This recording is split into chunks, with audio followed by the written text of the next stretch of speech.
This is the first second take video that we've had to do in a long time. Like a month. Mm-hmm. That's okay. That's okay. We can do it.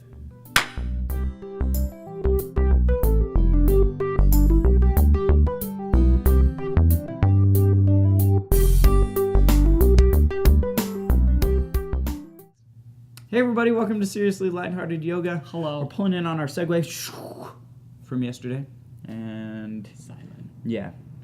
Well, that was like the speed of the segue. Yeah. It's all the air the whooshing. Yeah. It's all the whooshing. Anyway, we spoke about this very briefly right at the end of yesterday's video, just touched on it super briefly, and that is this sense of misconception. And we're going to be talking about that. That's another one of the vrittis, and that in Sanskrit is Viparyaya.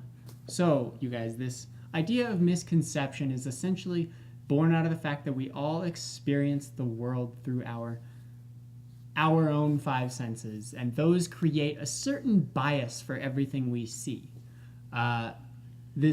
You can clearly see where misconception kind of comes into our states of mind by, say, for example, having an artist and a doctor look at someone practicing yoga.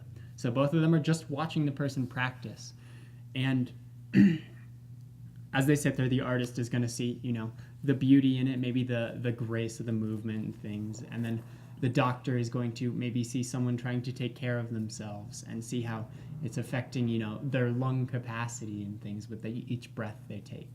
And I mean, those are kind of extreme examples, but it's an idea of the different bias that your perception is going to give compared to someone else's.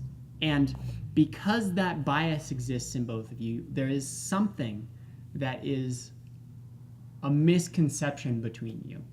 And recognizing that, and learning to kind of cast it aside a little bit so that you can come to see things for how they are, get to that right knowledge again, as we spoke about yesterday, is what we're trying to do here. So recognizing when there is a moment that you may be perceiving something in a way that is not true to your experience.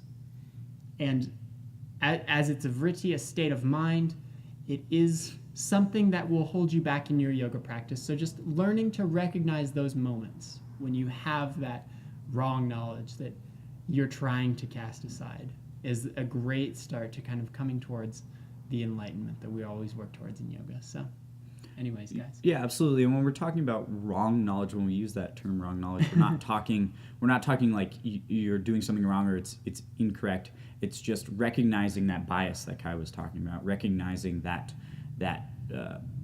your perception is affecting the way you now see something else. A good example is in food. Somebody may like something that somebody else doesn't, even though it's a simple sense. It's one of the five senses that we have, but his senses are completely different than mine, and that's going to affect the way we perceive certain things.